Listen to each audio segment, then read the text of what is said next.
Le troisième 9,612, quatrième Poujade qui a chuté 8,975 et nous attendrons la note de Keki avant de revenir à la gymnastique rythmique et sportive. Et on ne s'en lasse pas, après Larissa Loukayenko, voici Ekaterina Serebrianskaya, la grande ukrainienne, dont vous avez pu déjà apprécier la forte personnalité, grand mannequin, grande danseuse.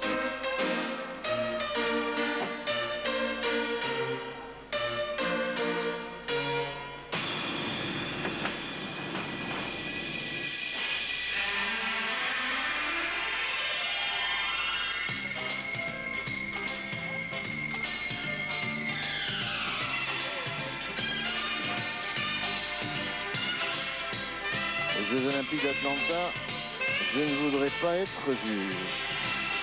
Entre ces quatre gymnastes d'un excellent niveau, comment faire la différence?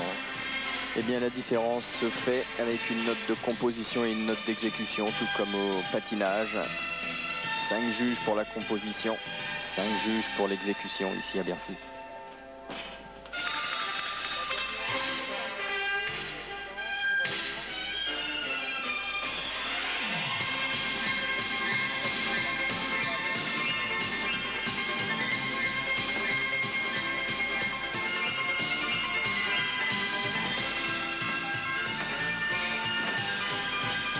Jeté, mais je préfère Loukayenko, je vous le dis.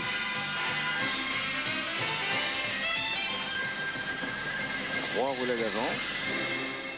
Oui. Ah, c'est un autre travail, c'est une autre évolution